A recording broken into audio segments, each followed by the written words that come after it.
Hello बच्चों, कैसे हैं आप लोग। उम्मीद करता हूं कि आप बहुत बढ़िया होंगे, सब कुछ ठीक चल रहा होगा। तो बच्चों, आज के इस वीडियो में मैं आपका ध्यान खींचना चाहूंगा आईआईटी जेईई 2012 पेपर 1 में पूछे गए एक सवाल की तरफ। और इस सवाल आपको ये बताता है कि कुछ सवाल ऐसे भी होंगे जो डायग्राम बनाते बनाते ही सॉल्व हो जाएंगे। कोऑर्डिनेट ज्योमेट्री का सवाल है, डायग्राम बनाना तो जरूरी है, हैबिट में होना चाहिए। ठीक है, तो देखिए यहां पे सवाल क्या बोला गया है कि tangents are drawn to the hyperbola X square by 9 minus Y square by 4 equals to 1। Standard hyperbola है, कहां होगा इसका ट्रांसवर्स एक्सिस, वो एक्स एक्सिस पे ही होगा और इसमें टेंजेंट्स ड्रॉ की गई।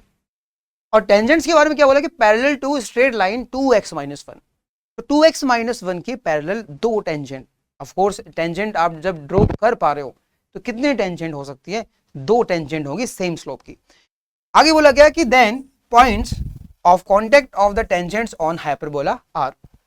सवाल मल्टीपल ऑप्शंस करेक्ट टाइप था और आपको सीधा सीधा क्या पूछा कि भाई इसके पैरेलल अगर टेंजेंट्स आप खींच रहे हो, इसके पैरेलल मतलब स्लोप 2 की टेंजेंट्स आप खींच रहे हो, तो पॉइंट्स ऑफ कांटेक्ट क्या होंगे। अब बताओ, दो स्लोप की आपके पास टेंजेंट है तो वो कहां टच करेगी। सीधी सी बात है कि भाई दो स्लोप की मतलब पॉजिटिव स्लोप है तो या तो यहां पे फर्स्ट क्वाड्रेंट में या फिर एक तरह से थर्ड क्वाड्रेंट में, सेकंड या फोर्थ में टच नहीं करेगी।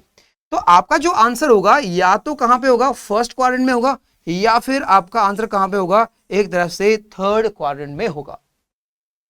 जरा आप ऑप्शंस पे नजर डालिए, ऑप्शंस को आप देखें। ये फर्स्ट क्वाड्रेंट में ये हो सकता है, ये थर्ड में ये हो सकता है, लेकिन मैं इसकी और इसकी बात करूं, ये फोर्थ में है और ये सेकंड में है, ये आंसर बिल्कुल भी नहीं होंगे। सवाल है मल्टीपल ऑप्शंस करेक्ट टाइप। हाँ भाई, ऑप्शन या तो ए या बी, हो सकता है दोनों भी हो। अब देखो यहां पे एक कनेक्शन और होता है इनमें कि जब भी आपके पास सेम स्लोप के दो टेंजेंट होंगी तो इन पॉइंट ऑफ कांटेक्ट में खास रिलेशन होता है। क्या रिलेशन होता है कि ये दोनों पॉइंट बिल्कुल सेंटर के अबाउट सिमेट्रिक होंगे, अपोजिट होंगे। यानी एक पॉइंट मैं अल्फा बीटा मानूं तो दूसरा 100% माइनस अल्फा माइनस बीटा ही होगा। तो यहां से अगर देखें और हम थोड़ा कॉमन सेंस लगाएं तो बोल सकते हैं कि अगर ये वाला आंसर है, अगर ये अल्फा बीटा है तो डेफिनेटली ये तो माइनस अल्फा माइनस बीटा ही है। मतलब ये आंसर होगा तो डेफिनेटली ये वाला भी क्या होगा, आंसर होगा। यानी अगर आंसर होंगे तो दोनों ही होंगे। तो हमारा जो सही ऑप्शन है वो क्या होगा, ए और बी हो जाएगा। तो देखो यहाँ पे कैलकुलेशन की जरूरत नहीं है, डायग्राम थोड़ा सोचा, थोड़ा कॉमन सेंस लगाया और यहाँ पे क्वेश्चन सॉल्व हो गया।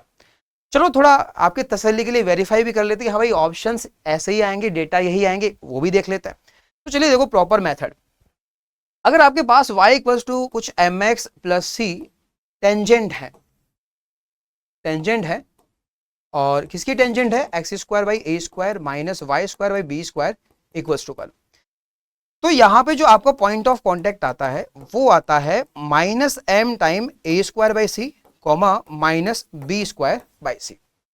एम यहाँ पे स्लोप है, ए स्क्वायर बी स्क्वायर ये हाइपरबोला की डेटा है और सी जो आएगा वो यहाँ पे इस टेंजेंट का वाई इंटरसेप्ट आएगा। और ये सी क्या होता है भाई, टेंजेंट में एक तरह से plus minus root of a square m square minus B square. Okay, तो ये डेटा अपन पुट कर देंगे। चलो एक बार ये सी की वैल्यू निकाल लेते हैं। तो सी की वैल्यू क्या आएगी भाई, ए स्क्वायर एम स्क्वायर, तो 9 और इसका स्क्वायर करेंगे तो 4 आएगा, तो 36 प्लस माइनस रूट 36 और माइनस बी स्क्वायर मतलब 4। तो एक तरह से ये आएगा रूट 32 यानी 4 रूट 2। तो एक तरह से ये डेटा होगा प्लस माइनस 4 रूट 2 होगा। ठीक है, सी की वैल्यू हमें पता है। देखो यहाँ पे बाकी डेटा भी रख देते हैं।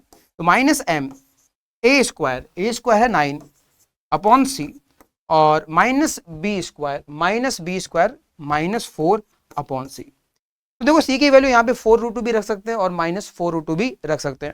सोचो अगर सी की वैल्यू आपने 4 रूट 2 रखी तो ये बनेगा माइनस 2 इंटू 9 अपॉन 4 रूट 2 और माइनस 4 अपॉन 4 रूट 2, 4 से 4 कैंसिल और यहाँ पे 2 से अगर 4 कैंसिल करेंगे 2 आएगा। तो आपका एक आंसर बन रहा है यहाँ पे माइनस 9 अपॉन 2 रूट 2 और माइनस 1 अपॉन रूट 2। यानी ये वाला जो ऑप्शन है वो डेफिनेटली सही है। अब देखो यहाँ पे 4√2 आपने रखा तो ये आंसर आ गया, अगर -4√2 रखेंगे तो इसका जस्ट अपोजिट आंसर आना ही आना है, तो ये वाला भी आंसर होगा ही होगा, मतलब ये डेटा बिल्कुल सही है। हालांकि इतनी सारी कैलकुलेशन जरूरत ही नहीं थी, डायग्राम से ही और थोड़ा ऑप्शंस को देख लेते तो सीधा भी इस क्वेश्चन को किया जा सकता था।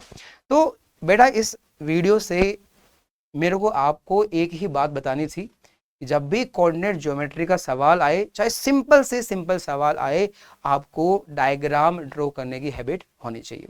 तो ठीक है, मिलते हैं नेक्स्ट वीडियो में किसी और कॉन्सेप्ट के साथ।